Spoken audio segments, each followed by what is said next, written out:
Boa noite a todos. Por gentileza, desliguem os seus celulares. A mensagem de hoje é do livro Pão Nosso. Justamente por isso, não vos escrevi porque ignorasseis a verdade, mas porque a conheceis. Primeira Epístola a João, capítulo 2, versículo 21. O intercâmbio cada vez mais intensivo entre os chamados vivos e mortos constitui grande acontecimento para as organizações evangélicas de modo geral. Não é tão somente realização para a escola espiritista, pertence às comunidades do cristianismo inteiro. Por enquanto, anotamos aqui e ali protestos do dogmatismo organizado. Entretanto, a revivescência da verdade assim o exige. Toda aquisição tem seu preço e qualquer renovação encontra obstáculos espontâneos. Dia virá em que as várias subdivisões do evangelismo compreenderão a divina finalidade do novo concerto. O movimento de troca espiritual entre as duas esferas é cada vez mais dilatado. O devotamento dos desencarnados provoca a atenção dos encarnados. O Senhor permitiu o Mundial Pentecostes para o reajustamento da realidade eterna. Convém notar, contudo, que as vozes comovedoras e revigorantes do além repetem, comumente, velhas fórmulas da revelação e relembram o passado da sabedoria terrestre, a fim de extrair conceituação mais respeitável referentemente à vida. É neste ponto que recordamos as palavras de João, interrogando sinceramente: comunicar-se-ão os mortos com os vivos, porque os homens ignoram a verdade? Isso não. Se os que partem falam novamente aos que ficam, é que estes conhecem o caminho da redenção com Jesus, mas não se animam, nem se decidem a trilhá-lo. Convido a todos, neste momento, a elevar os pensamentos a nosso Deus, nosso Pai Celestial, ao amado Mestre Jesus, nosso querido irmão, agradecendo primeiramente por mais um dia de vida e por mais uma oportunidade de estarmos aqui reunidos nesta casa espírita que nos acolhe com tanto amor, com tanto carinho. Obrigada, Senhor, por tudo que nos tem concedido. Obrigada pelo amparo dos irmãos maiores e que nesta noite possam estar conosco mais uma vez, nos auxiliando, o entendimento, intuindo o nosso palestrante, e que possamos, e a todos os que ouvem a Tua mensagem, Senhor, que possam estar abertos, corações receptivos para as Tuas verdades. Ilumine a todos nós, encarnados e desencarnados, e esteja conosco sempre. Que assim seja. A palestra é sobre o Livro dos Espíritos hoje, e o palestrante é João Korngold, do SGNY de New York. Seja bem-vindo, João. Obrigada.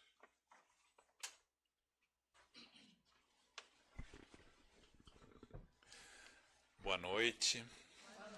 É sempre um prazer estar aqui com vocês novamente. Muito obrigado pelo convite. Ontem foi um dia muito especial, né? Ontem foi o dia que comemoramos 161 anos da publicação do Livro dos Espíritos. Eu imagino que, quando me convidaram para fazer a palestra sobre o Livro dos Espíritos, devem ter pensado nessa data para ser exatamente um dia depois da publicação, da comemoração da publicação do Livro dos Espíritos.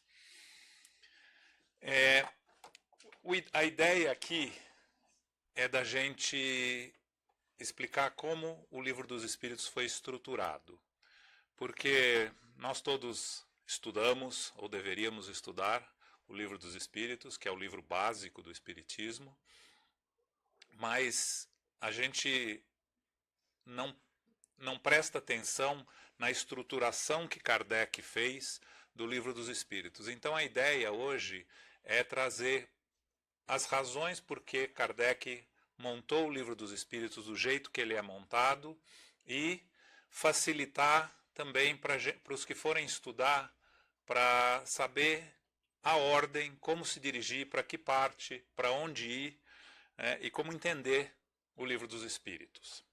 Então, na verdade, o primeiro Livro dos Espíritos, que foi publicado em 18 de abril de 1857, era um livro menor. Era um livro com 501 perguntas, que era dividido em 3 partes: a doutrina espírita, as leis morais, esperanças e consolações. Aí vocês veem, o Canuto Abreu publicou em 1957, comemorando 100 anos da publicação do Livro dos Espíritos, ele publicou o texto da primeira versão. Porém, o que a gente estuda e o que ficou conhecido é a segunda edição, publicada em março de 1860, que é dividida em 4 partes.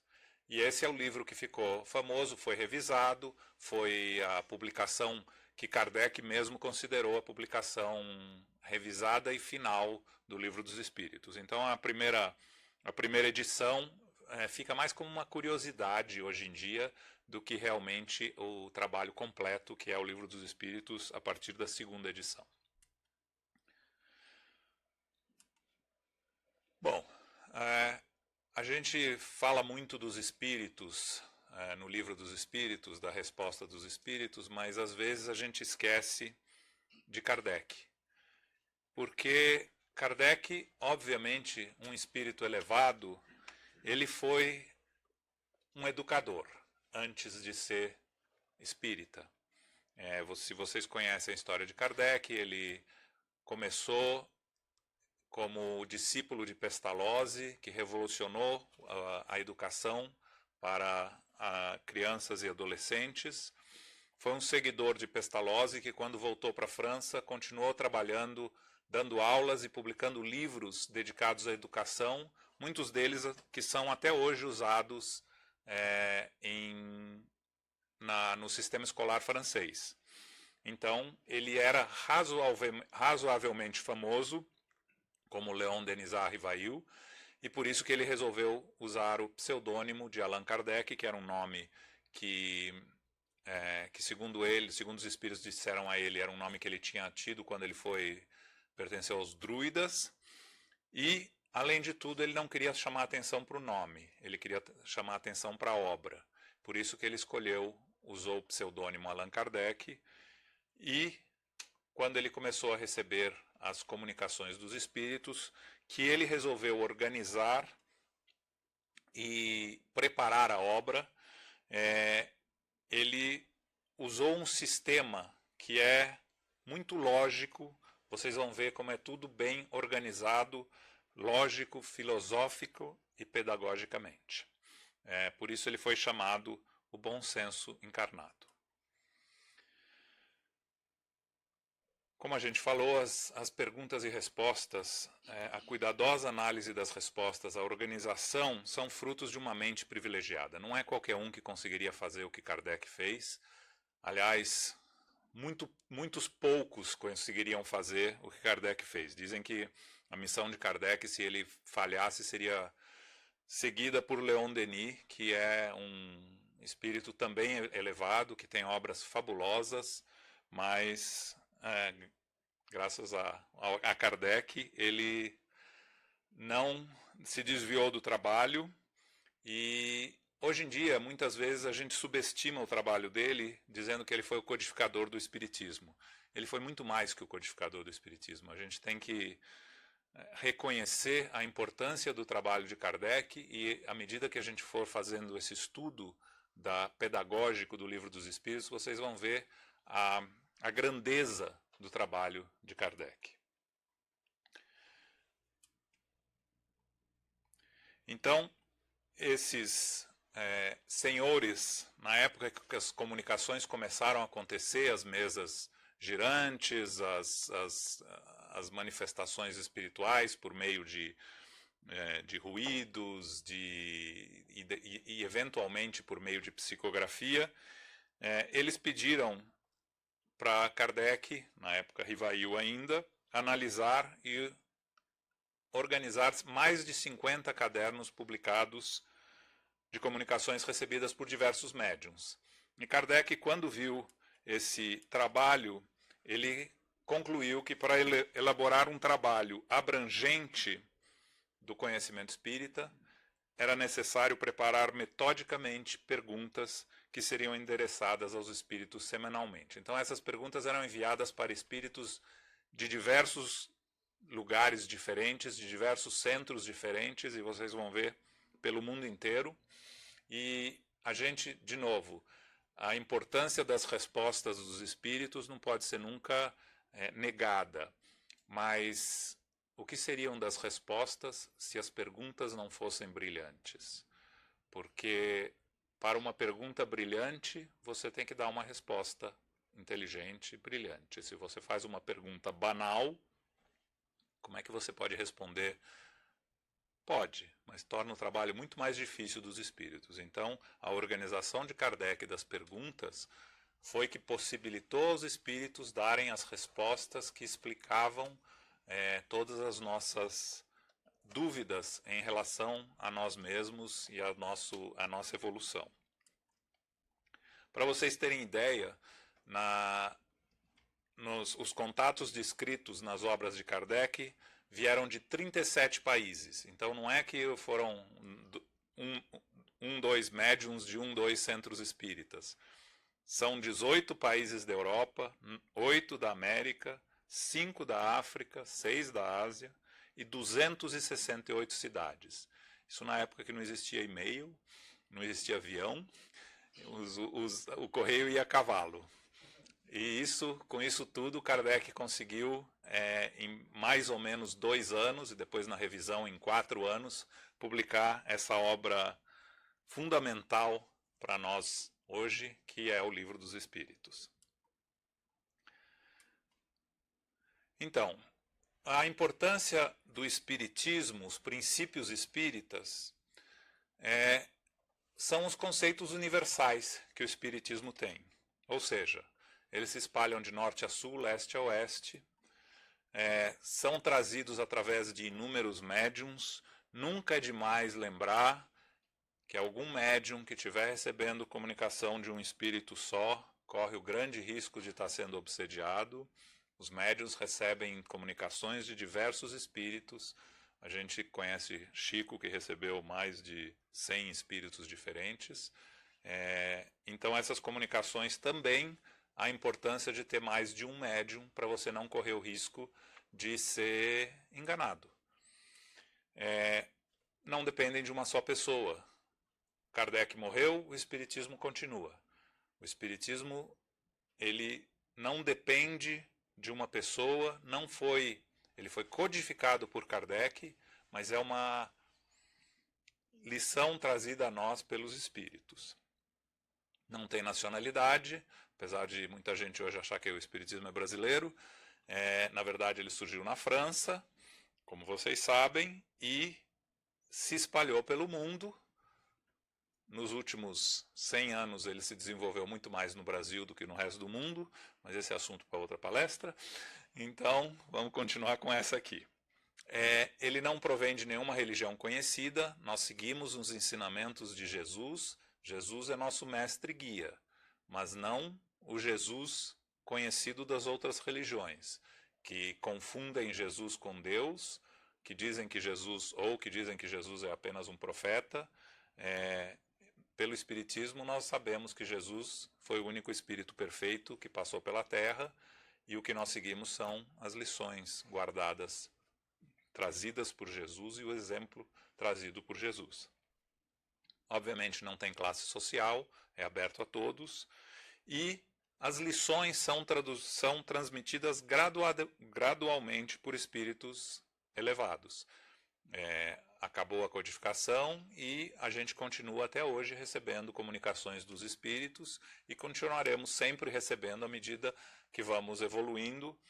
Na abertura aqui lemos uma mensagem de Emmanuel, que também tem uma mensagem dele no Evangelho, mas ele trouxe inúmeras mensagens, obviamente através de Chico e outros espíritos elevados que contribuem para ampliar o nosso conhecimento e continuar trazendo mais informações que são necessárias para a nossa evolução.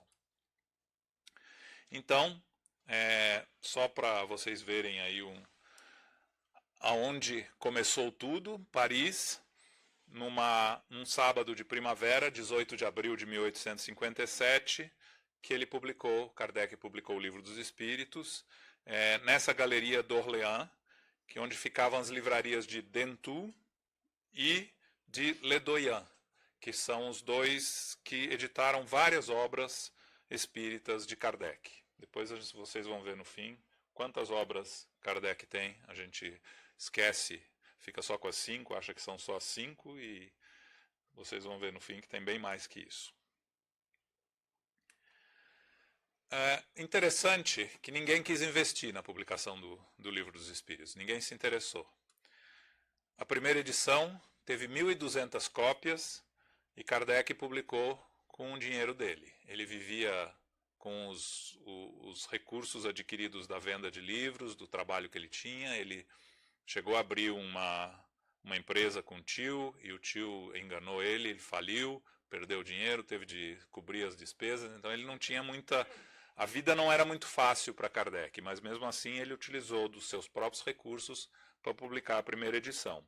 E, surpresa, foi um sucesso imediato e inesperado. Tanto que ele se tornou um best-seller na categoria e foi reimpresso 15 vezes durante a vida de Kardec. Se vocês lembrarem, Kardec desencarnou em 1869, são 12 anos, ou seja, mais de uma edição por ano do Livro dos Espíritos durante a vida de Kardec. Bom, alguns números também de curiosidade. O livro é dividido em 4 partes e tem 1.213 perguntas. Não era 1019? Não. Tem perguntas e subperguntas. Então, na primeira parte, você tem 75 perguntas e 12 subperguntas, e por aí afora, no total, são 1.019 perguntas e 194 subperguntas, ou seja, 2 perguntas sob o mesmo número, dando o total de 1.213 perguntas. Eu me surpreendo quando o pessoal dá palestra e fala, não, porque na pergunta 237 do Livro dos Espíritos, eu talvez saiba de cor umas 3 ou 4 do Livro dos Espíritos. A gente vai sempre olhar. Bom, alguns outros números interessantes. A introdução são 17 itens, prolegômenos, mensagem iniciada por Kardec e completada pelos espíritos superiores. Vocês lembram da história do Divaldo com os prolegômenos, né? Quando ele comprou o Livro dos Espíritos, não sabia o que era, teve de procurar. O espírito que não era o Manuel Filomeno de Miranda, era o outro, esqueci o nome dele, mandou ele comprar um livro melhor, né, um dicionário melhor, até ele achar que era prolegômeno, que na verdade é uma outra forma de chamar introdução. E depois a conclusão, que são mais 9 itens. A introdução e a conclusão, a gente que tem estudado continuamente o Livro dos Espíritos no SGNY, a gente está acho que na 6ª vez estudando ele, normalmente quando a gente chega na conclusão ou na introdução, a gente ou faz um ou outro, porque muitos dos conceitos que tem na introdução tem na conclusão e vice-versa. Então, para você ler, e como a gente faz lendo uma pergunta por pergunta, fica um pouco repetitivo, mas é importante ler, porque tem informações muito importantes, tanto na introdução quanto na conclusão. A questão mais longa, que Kardec escreve mais, é a 394, quando Kardec discorre sobre sobre a nossa vida em outros, o nosso processo de evolução para outros, em outros planetas e etc. Ele tem um bom pedaço de página para ele fazer a pergunta. A questão mais curta, a 1, essa todo mundo conhece, o que é Deus? Vamos lembrar o que é e não quem é Deus. A resposta mais longa é da pergunta 1009, quando Kardec pergunta se os nossos sofrimentos são eternos, ou se tem um tempo limitado. E aí essa resposta é dada por São Paulo, Santo Agostinho. Tem 4 espíritos diferentes que dão a resposta. É uma resposta que vai ter umas 8 páginas, essa resposta. E a resposta mais curta, 625, qual o modelo perfeito que podemos seguir, que temos de exemplo na Terra? E a resposta, Jesus, em português, em francês são 2 palavras, veja Jesus. Tem uma coisa interessante. Não tem a questão no original de 1860, a segunda edição, não tem a questão 1011. Tem a questão 1010 e tem a questão 1012. A questão 1010 tem uma subpergunta que provavelmente seria a 1011, mas que, num erro de edição, ficou faltando. Então, se vocês pegam o livro original, o Livro dos Espíritos, em francês, de 1860, não tem a questão 1011. A tradução, algumas traduções brasileiras que você procura na internet, inclusive a da FEB, do Guion Ribeiro, que é uma das melhores que tem, eles mantêm o original e não tem, você não acha a pergunta 1011. Bom, o Livro dos Espíritos explora tudo. Se vocês lembram do Divaldo falando de física quântica, quando estudantes perguntaram para ele onde é que estava a física quântica no Livro dos Espíritos, e depois ele não sabia responder, enrolou, e depois falaram para ele, os espíritos protetores dele falaram onde estava a resposta da física quântica. Então, ele explora filosofia, quando reflete sobre a existência de Deus, a formação do universo, a origem das coisas, questões transcendentais, filosóficas. Economia, tem lei do trabalho, lei das sociedades, na parte das leis morais. Biologia, a gente vai achar embriologia, evolução, herança genética. Se vocês pensarem que isso era 1857, é impressionante, é fantástico. Está aí até as questões, se alguém quiser anotar e não acreditar. Que ele fala disso, o Livro dos Espíritos fala. O Espiritismo nos leva a raciocinar e refletir sobre a existência de Deus num sentido lógico. Não é acreditar em Deus porque alguém falou que Deus existe, porque a gente acha que Deus existe. O Espiritismo nos prova logicamente a existência de Deus. Obviamente, acreditar em Deus é uma questão de fé, mas a fé raciocinada do Espiritismo. Se alguém não acredita em Deus, você não tem como convencer a pessoa a acreditar em Deus. Você pode apresentar uma série de fatos. O principal, na minha opinião, é que toda consequência tem uma causa. Se o universo é uma consequência, me diz qual é a causa. Se conseguir provar que não é Deus, ou que se quiser chamar de outra coisa, então a gente começa por aí. Mas isso é o que o Espiritismo nos traz, a possibilidade de raciocinar, de ter perguntas e ter respostas que fazem sentido, que são lógicos, que são racionais. Então, vamos ver por que o livro foi dividido em 4 partes. Como devemos compreender a ordem dos capítulos em cada uma dessas partes e, sob o ponto de vista pedagógico, como devemos agrupar as leis morais apresentadas na terceira parte. Esse é quando a gente vai destrinchar um pouco o Livro dos Espíritos para entender a razão, a racionalidade de Kardec para montar o Livro dos Espíritos do jeito que ele montou. Então aí nós vemos nesse quadrinho que o Livro dos Espíritos é dividido em 4 livros: das causas primárias, do mundo espírita, das leis morais, das esperanças e consolações. Aí tem a introdução e a conclusão. As perguntas básicas, quem sou, de onde vim, para onde vou, você vai encontrar as respostas no Livro dos Espíritos.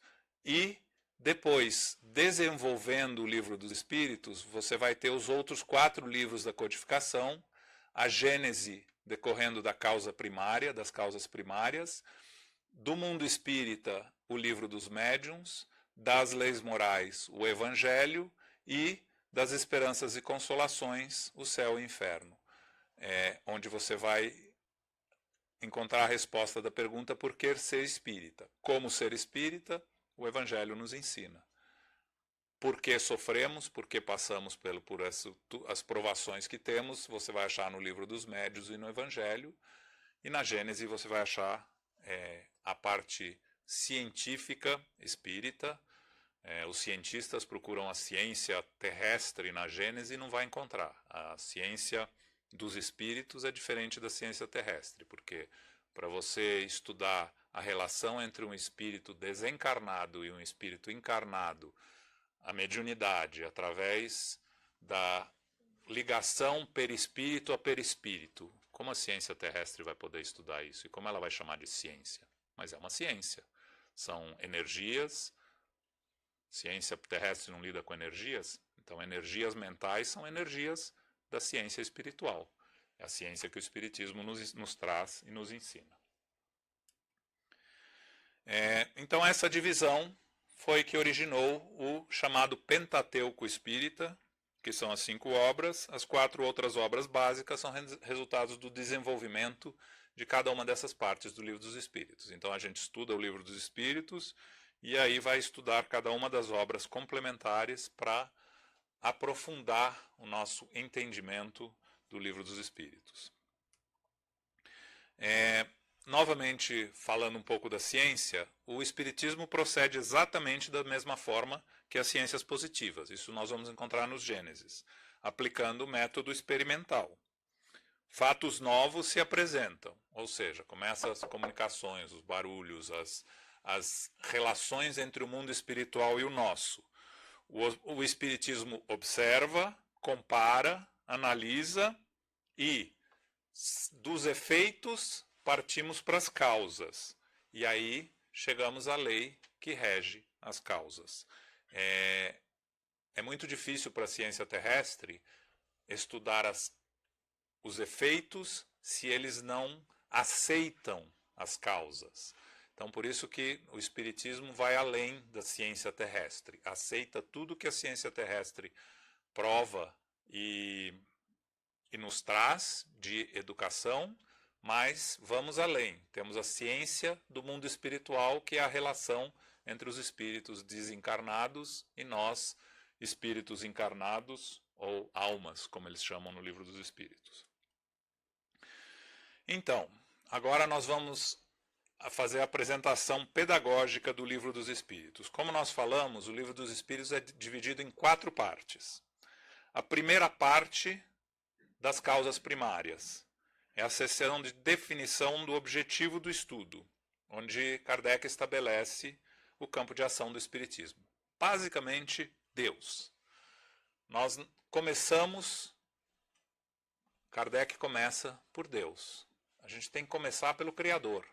A origem de tudo é Deus.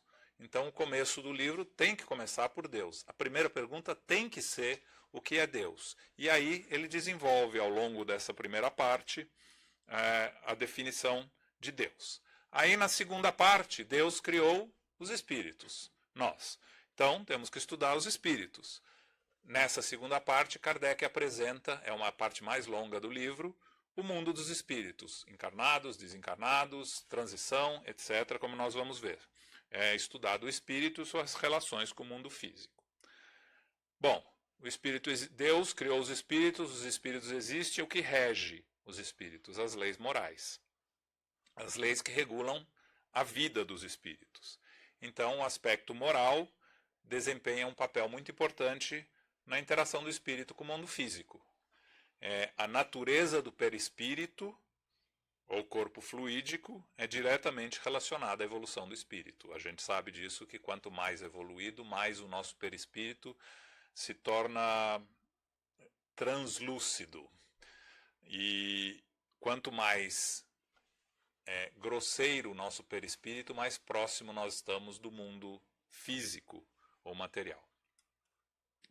E, concluindo, na quarta parte, já que tivemos Deus, os espíritos, as leis morais, quais são as consequências para o espírito do cumprimento ou não das leis morais? Então, na quarta parte, as esperanças e consolações. Então, agora vamos um pouco mais fundo em cada parte para estudar como Kardec dividiu cada uma das 4 partes do Livro dos Espíritos.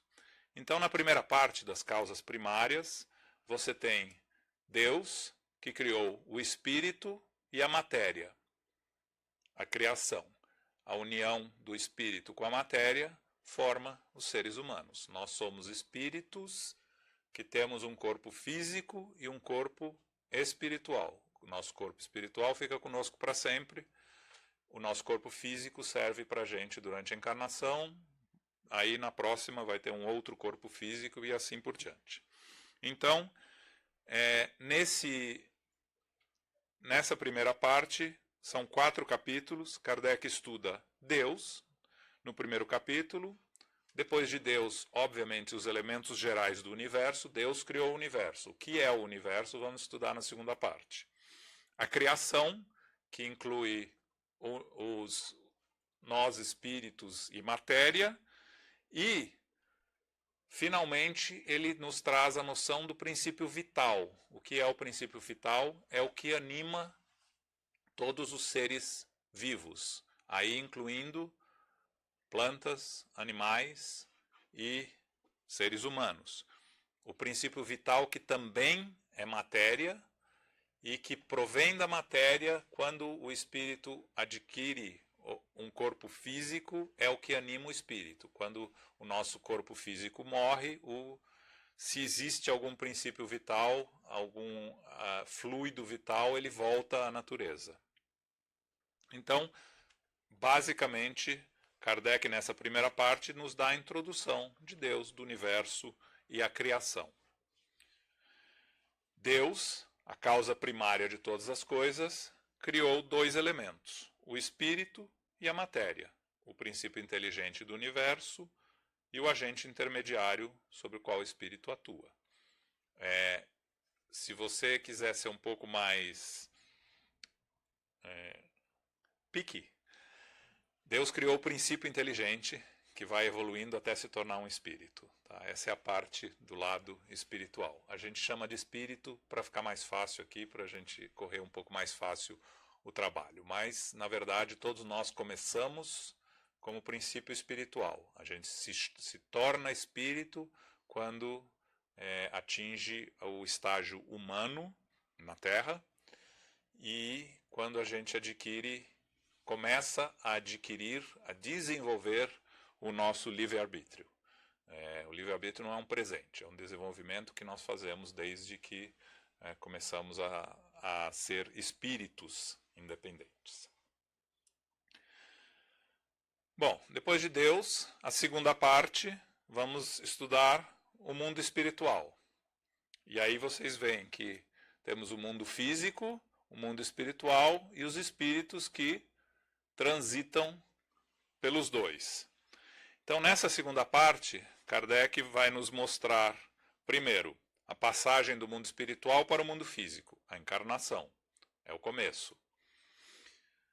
Aí, o segundo, a volta, a passagem do mundo físico para o mundo espiritual, a morte do corpo físico, a desencarnação do espírito, como falamos no Espiritismo. Vivendo no mundo espiritual, o que nós fazemos lá? Estamos só em cima das nuvenzinhas tocando harpa? A gente que estudou André Luiz sabe que não, né? Então, nessa parte, Kardec nos introduz o que fazíamos no mundo espiritual. E até essa época, tem alguma literatura de vida no mundo espiritual, de alguns precursores, mas muito pouca informação. A informação completa é trazida por Kardec no Livro dos Espíritos. Obviamente, vivendo aqui. No mundo físico, tem que ser depois de viver no mundo espiritual. Porque primeiro, você vê tudo em ordem. Por que primeiro no mundo espiritual? Porque a gente vem de lá, a origem é lá, E o fim é lá também. Quando a gente atingir a perfeição, a gente vai ficar lá. Então tem que ser antes do mundo físico. O mundo físico são passagens que fazemos, e aí estudamos como vivemos no mundo físico. Mas tem a parte de viver no mundo físico e interagir com o mundo espiritual, que todos os médiuns conhecem bem, todos os que participam de reunião mediúnica sabem. Todos que leem livros psicografados sabem que existe essa interação. Todos que têm uma inspiração para seguir um caminho e depois olham para trás e pensam de onde veio essa inspiração, sabem que são interações nossas com o mundo espiritual. E a sexta parte, obviamente, vivendo no mundo espiritual e interagindo com o mundo físico, o lado de lá, como é que os espíritos que estão lá interagem conosco. Então, desenvolvendo um pouco mais cada um dos itens. Primeiro, começa pelos espíritos. Primeiro, capítulo 1 precisa definir o que é espírito. Do mesmo jeito que na primeira parte ele definiu o que é Deus para começar e continuou a partir daí, na segunda parte vamos falar de espírito. Bom, o que são espíritos? Vamos começar definindo o que é espírito. E aí, uma coisa interessante, que de acordo, isso vocês na introdução, Kardec deixa isso claro. Para efeito de espiritismo, nós chamamos de almas, espíritos encarnados, e espíritos errantes ou simplesmente espíritos quando a gente está no mundo espiritual. Você vai encontrar muitas outras definições diferentes lá fora, mas os espíritos nos falam, precisamos definir bem as palavras para entender o que a gente está falando. Por isso, para nós espíritas, alma é o espírito encarnado, espírito errante ou espírito só é o desencarnado. Mas quem não gosta e quiser usar outras definições pode usar, mas vai ter dificuldade de se entender com outros espíritas. O espírito, então, é o elemento fundamental da interação entre os dois mundos. Kardec apresenta nesse capítulo a natureza e constituição dos espíritos. Eu espero que vocês cheguem em casa depois e vai dar uma curiosidade de pelo menos alguma coisa e procurar no Livro dos Espíritos. No capítulo 2, então, a encarnação dos espíritos. Ele estuda a passagem do espírito para o mundo físico, a primeira das 6 possibilidades que a gente discutiu. A ação do espírito sobre o corpo físico em formação desde a fecundação, ou seja, o espírito está participando da formação do seu corpo físico. O corpo físico é um reflexo do perispírito. Quanto mais evoluído o perispírito, mais ele participa na formação do corpo físico. Não significa sempre melhor qualidade do corpo físico, significa apenas maior participação do espírito na formação. Quando o espírito não tem conhecimento do processo ou nem tem conhecimento da reencarnação, ele não participa do processo. Os espíritos que cuidam desse processo é que fazem todo esse trabalho. De volta ao mundo espiritual, lembra a segunda parte, o espírito está... o corpo físico morre, o espírito desencarna. Então é a investigação do processo inverso, a desencarnação, que é a segunda daquelas 6 possibilidades. Investiga o processo da morte, explica exatamente como funciona a volta ao mundo espiritual. Normalmente, quando você está estudando essa parte no estudo do Livro dos Espíritos, é o que gera mais pergunta, é o que tem mais curiosidade, porque todo mundo é fascinado com a morte, é fascinado com a desencarnação. A gente está exatamente nessa parte no Livro dos Espíritos, lá no SDNY, não acaba mais. Porque você anda 2, 3 perguntas por semana e não vai para frente, porque tem 1 milhão de perguntas, e aí uma pergunta gera outra e vai embora.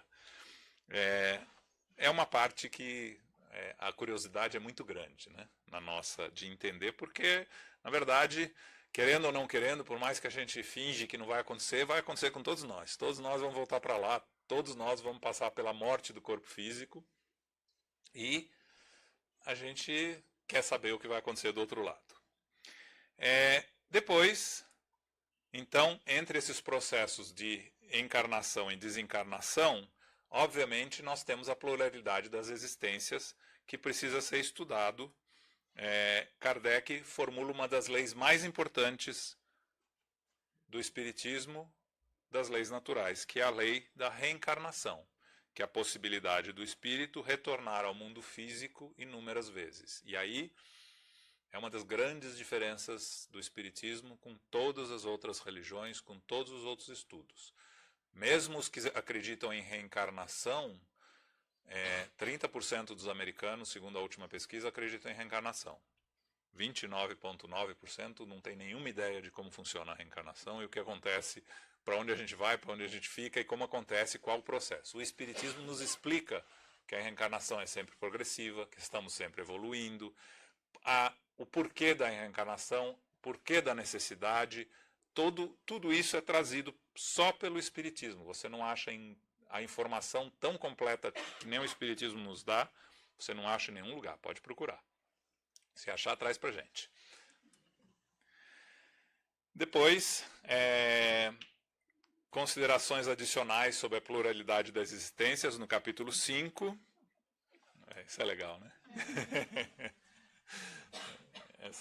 Quando eu não achei essa em português, eu falei, não, essa vai ficar em inglês mesmo, porque ela é ótima. Então, é preciso estudar os princípios básicos da reencarnação. Inclusive Kardec demonstra que a reencarnação não é uma invenção do espiritismo, não é o espiritismo que está trazendo nenhuma novidade, ele existe já nos textos sagrados do Velho e do Novo Testamento, mas muito mais que isso, na análise racional e nos fatos. Se você acredita que Deus é justo,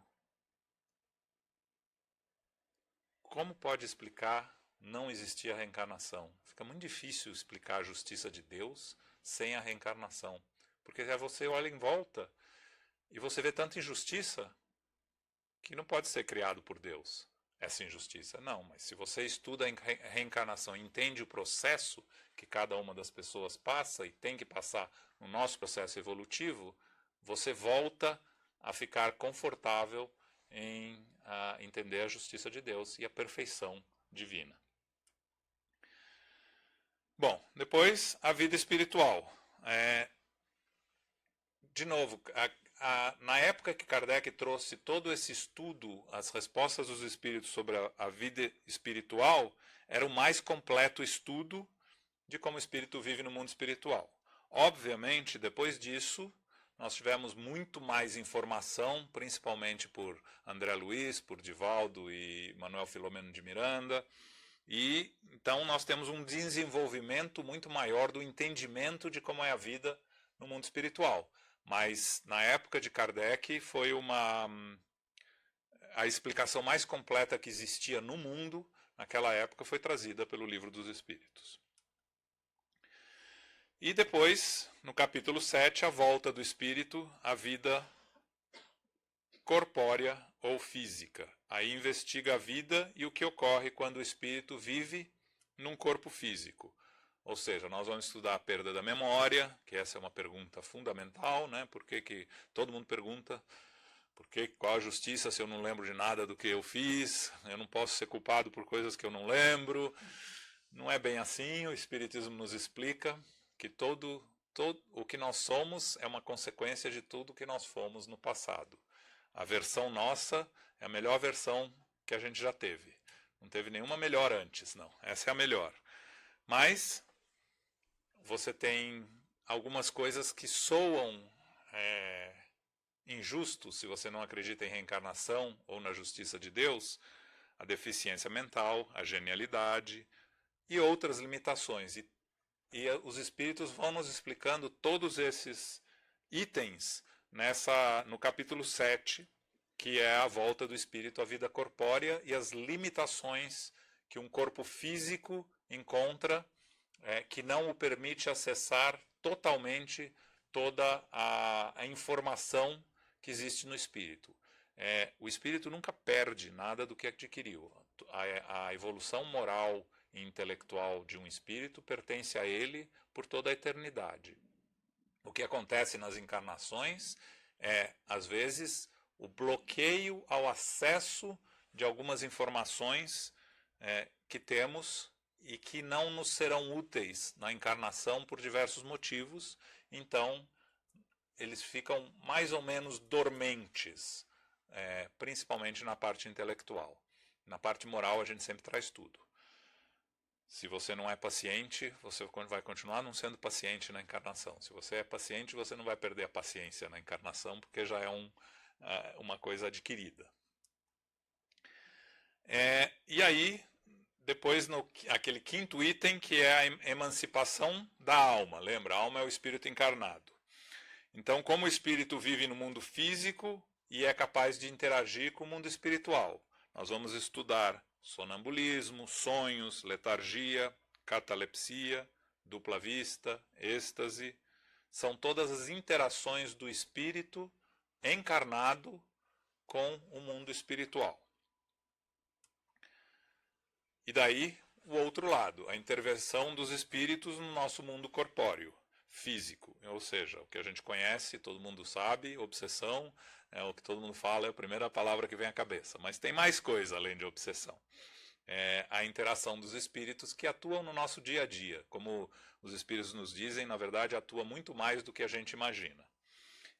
Então, nós vamos estudar também a ação dos anjos da guarda, dos espíritos protetores, familiares, e a influência dos espíritos nos acontecimentos da vida, a ação dos espíritos sobre os fenômenos da natureza. Isso também é uma parte importante da atuação dos espíritos sobre o mundo físico. Não é exclusivamente sobre os espíritos a influência. A influência dos espíritos mais evoluídos governam com Jesus o nosso planeta. Então, tudo que acontece no nosso planeta tem a supervisão dos espíritos superiores. Até a lei da destruição, que a gente chega lá. E aí, no capítulo 10, há ocupações e missões dos espíritos em todos os 6 estágios. Tá, nós sabemos todos os 6 estágios, agora o que precisamos fazer? Qual deve ser o nosso trabalho para a nossa evolução intelectual e moral quando estivermos encarnados, desencarnados, habitando o mundo espiritual, o mundo físico e interagindo de um lado ou de outro. Esse é o capítulo 10. O capítulo 11, aí é uma complementação quando Kardec fala dos 3 reinos. Os 10 primeiros capítulos explicam o espírito com letra maiúscula. No capítulo 11, Kardec discorre sobre o espírito com letra minúscula, ou o princípio inteligente, como a gente falou anteriormente, a ação desse princípio inteligente e a evolução passando pelos 3 reinos da criação, o mineral, o vegetal e o animal. Um parênteses aqui, a gente nunca foi uma árvore, a gente nunca foi uma pedra. Tá? A gente passou pelos estágios na nossa evolução, aprendendo como interagir com esses elementos e entre nós, como princípio espiritual. Tá? Então, você só é espírito quando vira humano, você é princípio espiritual atuando sobre esses reinos mineral, vegetal e animal. Obviamente, no animal já começa um processo de individualização um pouco mais complexo, que a gente não vai discutir aqui, porque também é uma pergunta que demora 4 semanas para responder todas as dúvidas, quando você está estudando o Livro dos Espíritos, porque não é muito fácil. É uma parte bem complicada de se entender. E chegamos na terceira parte. A gente aprendeu tudo sobre os espíritos, aí chegamos nas leis morais, onde nós teremos que saber primeiro, o que é lei, depois, o que são as leis e como praticar as leis. As leis morais são as que indicam como os indivíduos devem ou não devem agir. Então, nas leis morais, é estabelecido os deveres individuais do espírito, do indivíduo, com Deus, primeiro, consigo mesmo, segundo, e com os outros. Ou seja, com Deus, a justiça, consigo mesmo, o amor próprio e a caridade com os outros. O que é lei? Aí já tem um probleminha. Porque a gente conhece lei humana. a lei de trânsito, a lei que nos rege como viver.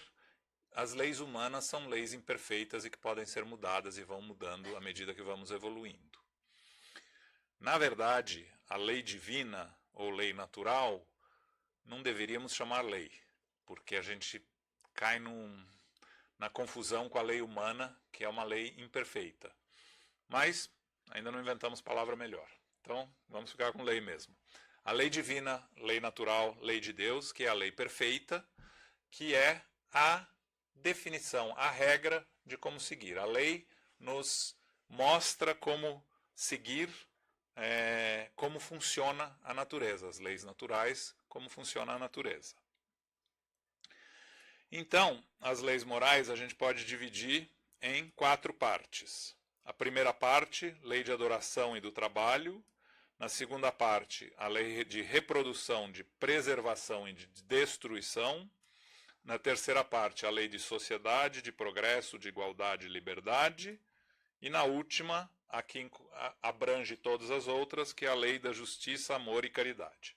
Aí você olha para elas e fala, por que a gente dividiu assim? Não, a gente não, Kardec, né? Por que Kardec dividiu assim?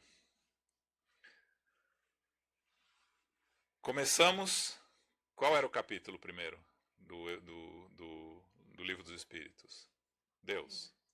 Então, começamos, lei de adoração e do trabalho. São as leis que estabelecem as obrigações individuais perante Deus. Através da adoração, elevando os pensamentos a Deus, e através do trabalho, qualquer ocupação útil que nos faça progredir, o indivíduo se aproxima de Deus. Então, a lei de adoração e lei do trabalho são as leis que regulam nossa relação com o Criador. A lei da reprodução, de preservação e de destruição são leis que regulam nós com nós mesmos. As responsabilidades do indivíduo consigo mesmo. A reprodução, através da reprodução é que damos origem à vida corpórea na Terra. Através da preservação, que é um instinto natural que trazemos, de preservar a nossa vida e preservar o nossos arredores. Isso é um processo de evolução. Quando a gente era homem da caverna, a gente já queria preservar a segurança da caverna e o nosso cantinho ali, não deixar ninguém invadir. É preservação. À medida que vamos evoluindo, vamos entendendo a necessidade de preservar mais e mais até a consciência global de preservar o nosso planeta. E da lei da preservação resulta, de certa forma, a destruição. Quando, de volta à caverna, quando a gente mata aquele animal para nós sobrevivermos, é lei da destruição.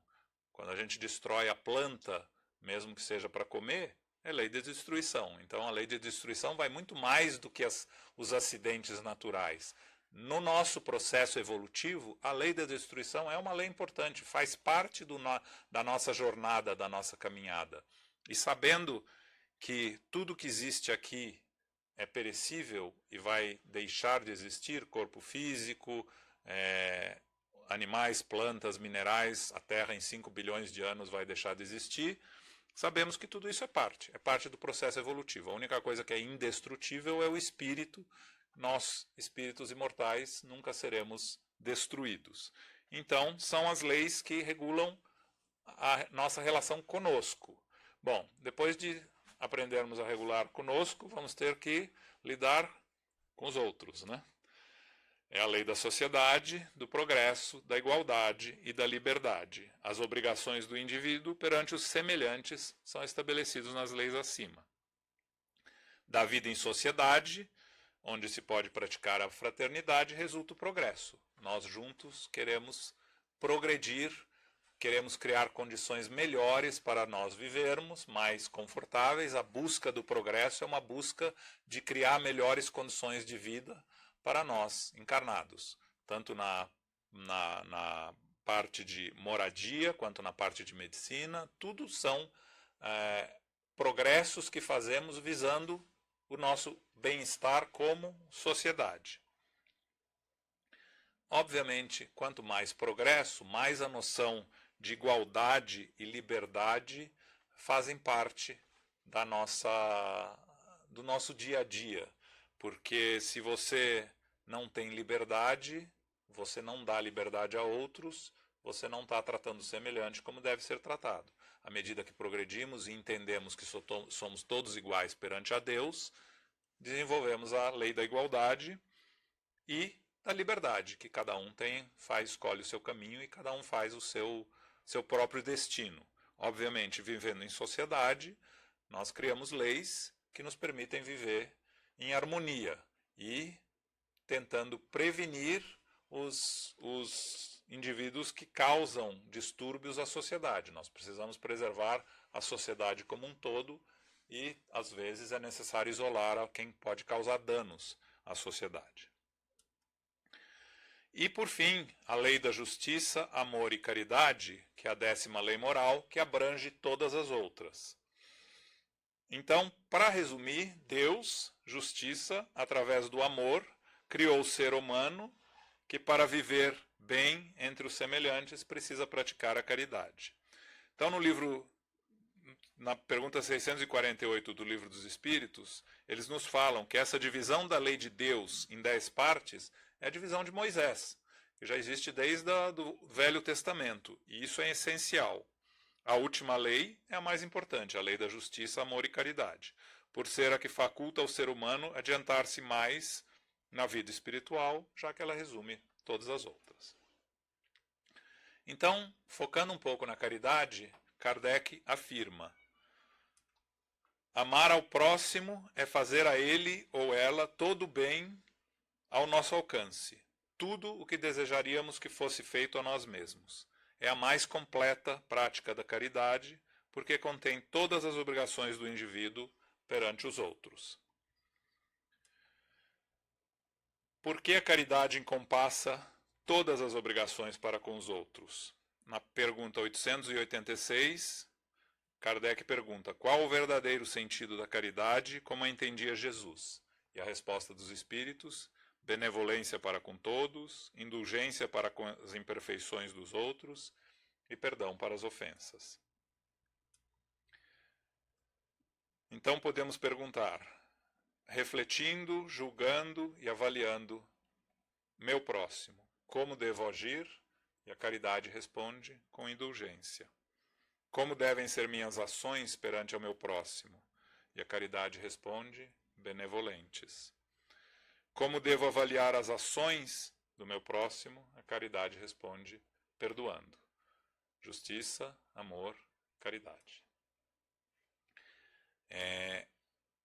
Não há como não praticar as leis sem pensar no nosso planeta.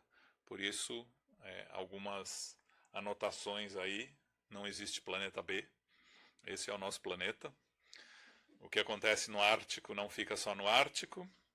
E, principalmente, Dalai Lama nos falando que o planeta não precisa de mais pessoas bem-sucedidas, o planeta precisa desesperadamente de mais pacificadores, curadores, restauradores, contadores de histórias e amantes de todos os tipos. Amantes no sentido global, amando o planeta e todos os seres dentro dele. E, finalmente, o capítulo 12, se a gente vai chegando nas leis morais, como é que a gente atinge a perfeição moral? O principal objetivo de qualquer indivíduo, então, deve ser sempre adquirir virtudes e se livrar dos vícios. Esse é o trabalho difícil que a gente tem que fazer no nosso dia a dia. Nesse capítulo, então, Kardec apresenta o estudo em 5 itens: as virtudes e os vícios, as paixões, o egoísmo, os caracteres da pessoa de bem, aquela parte que a gente lê e fica desanimado e não quer mais saber, quer jogar o livro no canto e não pensar mais nele. E o conhecimento de si mesmo. Se a gente continuar lendo o livro, vai chegar no conhecimento de si mesmo, volta um pouco da animação. Não pode largar no caracteres da pessoa de bem, não. Nem no Evangelho, então, quando você lê o homem de bem, que deveria ser o ser humano de bem hoje em dia, né? Nós temos que acabar com o homem, né? Estamos tentando. E, finalmente, na 4ª parte, as esperanças e consolações, onde as consequências ou não do cumprimento das leis morais que estudamos no capítulo 3. São 2 capítulos, das penas e gozos terrenos e das penas e gozos futuros.